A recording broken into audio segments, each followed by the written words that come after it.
here's my exclusive preview for Victor Vran Overkill Edition on the PS4 and Xbox One on June 6th. And hey, if you have a PC, Victor Vran's already on there and you haven't played it, you should check it out because it's really good stuff. Let's get into the preview. You play as Victor Vran, a man with a very prestigious-like name, and you're on a mission trying to find your missing friend. Basically, this gives you a nice excuse to just kill all the monsters in your path and loot them and get some nice shiny objects. Who doesn't like that? This is an isometric action RPG with a heavy emphasis on combat, progression, and looting. I really like how this game it starts off a little easy just to get your feet wet, and then it starts kicking in the difficulty as you keep playing it. I really like that natural state of difficulty progression in the game. Also, the levels and dungeons, they're segmented out, and each of those dungeons have these really awesome challenges for it.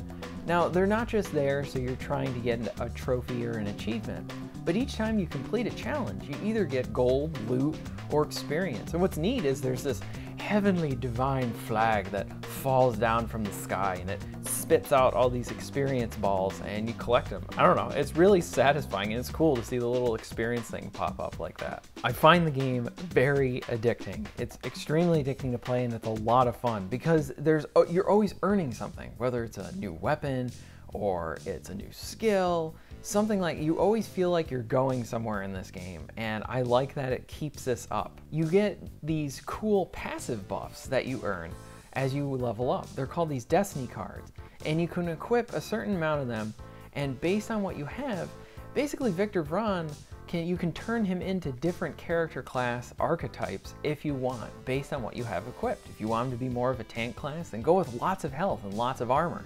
If you want to be someone that's more of a rogue character, equip a lot of those critical hit damage modifiers.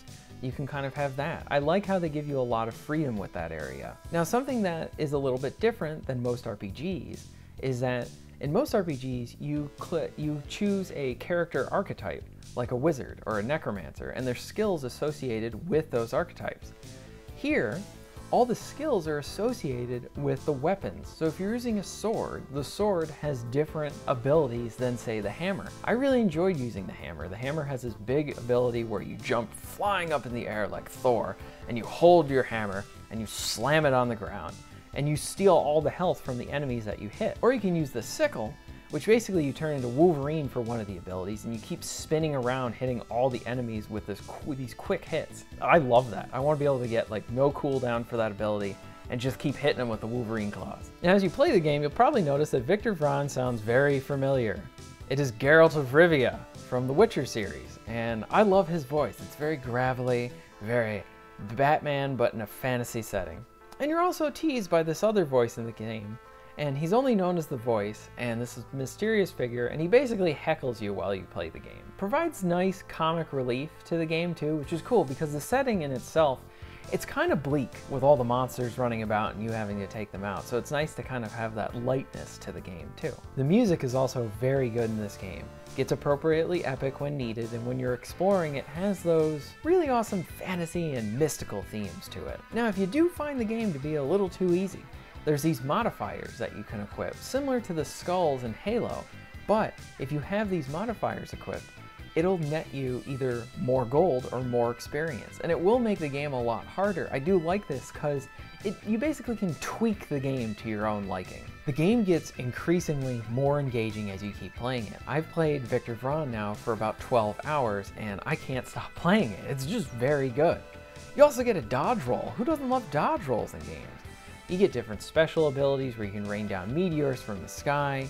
And the other thing too, like I talked about the weapons from before, you can switch weapons on the fly. So what's neat is you can really change up what skills you like. So say you're using the sword, you like what it provides you with that, but you want the lifesteal ability from the hammer, you can switch those on the fly. Use the lifesteal, go back to using the sword. Oh, the lifesteal ability is ready. All right, switch back to the hammer, start using that.